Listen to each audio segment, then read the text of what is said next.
Operation जिंदगी का छठवां दिन है। धराली में ग्राउंड जीरो पर क्या हो रहा है, इसमें एनडीआरएफ यहाँ पर पहुंचे। उन्होंने कुछ इक्विपमेंट्स मंगाए हैं। दरअसल ये जीपीआर है, ग्राउंड पेनिट्रेटिंग रेडार्स। अब इनकी जरूरत इसलिए पड़ रही है कि जिस जगह हम खड़े हैं, कभी बाजार हुआ करता था, लोगों से हरा भरा रहता था, हमेशा लोग आते जाते थे।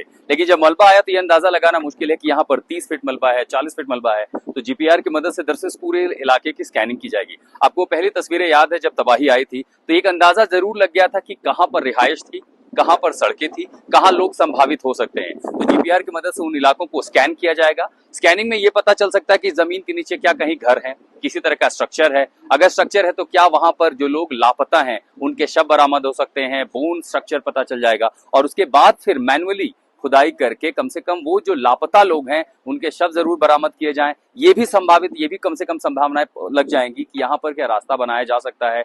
जो घर हैं, जो स्ट्रक्चर्स हैं, मकान हैं, बहुत सारी चीजें हैं जो सब कुछ जमींदोज हो गई हैं। यानी तब की धराली और अब की धराली में अगर जो फर्क आया वो इतना है कि अब सब पूरा शहर मिट्टी के नीचे दबा हुआ है। धराली ग्राउंड तो छठवें दिन ऑपरेशन जिंदगी में आखिर कहां तक प्रोग्रेस पहुंची है। अब इस पूरे इलाके में हम देख रहे हैं कि सर्च ऑपरेशन बहुत महत्वपूर्ण है। लेकिन जब इस तरह का मलबा हो, उसमें नमी है, कई जगहों पर स्वयं बना हुआ है, कितनी मुश्किलें और आगे एनडीआरएफ इस ऑपरेशन को कैसे आगे बढ़ा रहा है। देखिए, जैसा आप देख पा रहे हैं, मुश्किलात तो बहुत ज़्यादा हैं।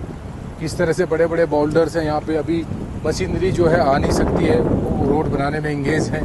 लेकिन जो टूल्स वगैरह से जितना हम लोग काम कर सकते हैं, हमारे जवान उसमें लगे हुए हैं। साथ ही भी आप देख रहे थे, हम लोग ग्राउंड पेनिट्रेटिंग रेडार जीपीआर वगैरह आए थे। जीपीआर हमारे पास है। एग्जैक्टली ये अंदर तक जाता है, इलेक्ट्रोमैग्नेटिक वेव्स पे काम करता है और वो वापस ट्राई करके वो बताता है नीचे तक। तो ये मैकेनिकली आप इसे मूव करते हैं, सम सपोर्ट? नहीं, ये मैकेनिकली काम करेगा और इससे रेज आएंगी इसको वापस, and we can find out अगर कुछ वहाँ पे ह्यूमन रिमेन्स है या नहीं है। तो अब तो टारगेट यही है कि ह्यूमन रिमेन्स निकले, क्योंकि पॉसिबिलिटी ऑफ सर्वाइवल तो अब तो लगभग ना के बराबर होगी। बिल्कुल बिल्कुल, लेकिन भाई उम्मीद पे दुनिया कायम है। हम भी उस उम्मीद के साथ, हमारे जवान दिन रात जो उसी के लिए लगे हुए हैं। कल हमने उस पूरे एरिया को, आप पीछे देख पा रहे होंगे, वहाँ पे 8 जगह पर हमने हॉल किए। But due to that swampy and all this thing, water is coming up, तो उसके कारण हम लोग जो है उसको पूरी तरीके से नहीं कर पाए। आज हमने ये पूरा वीडियोस वगैरह को कोरिलेट किया और जो सिविलियंस हैं जिन्होंने देखा इस घटना को या जिनके नियर डियरर हैं जो है, उन्होंने बताया कि वो यहाँ पर लगभग यहाँ तक भागे थे, यहाँ फंस गए। तो उन जगह को आज हमने लोकेट किया है। हमने साइट्स को बांटा हुआ है। ये हमारी साइट है, आप देख रहे हैं। उधर साइट बी पे भी काम कर रहे हैं हमारे जवान एनडीआरएफ के।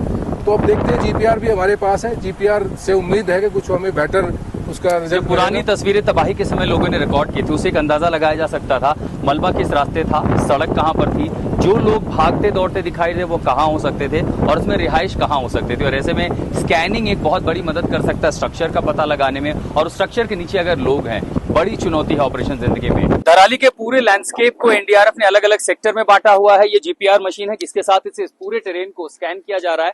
अगर स्ट्रक्चर है किसी तरह का नीचे तो उसे पता लगाया जा सकता है, और मोटल अगर है किसी की बॉडी रिकवरी करने के लिए आसानी भी हो सकती है अगर पता लग सकता है स्ट्रक्चर। दूसरी तरफ स्निफर डॉग्स जो है एनडीआरएफ के, वो भी जगह जगह पर काम कर रहे हैं, और अगर किसी तरह की संभावना होगी पता लगाएगी तो इनकी भी मदद ली जा सकती है। संभावना बहुत कम होती है कि ऐसे मलबे में 5 या 6 दिन बाद कोई जिंदा बचे, लेकिन अगर कम से कम रिकवरी हो जाती है, जो मिसिंग लोग हैं, लापता लोग हैं, उनके बारे में जानकारी मिलेगी। तो जहां जहां एनडीआरएफ के ये स्निफर डॉग्स ने सिग्नल दिया है, इंडिकेट किया है, अब वहां मैन्युअली खुदाई की जा रही है, किविंग की जा रही है, क्योंकि यहाँ पर बड़ी मशीनरी चलाने से अगर वो शव है तो वो भी क्षत हो सकते हैं। तो एक बड़ी चुनौती है इस पूरे टेरेन में, बड़ा ऑपरेशन चल रहा है।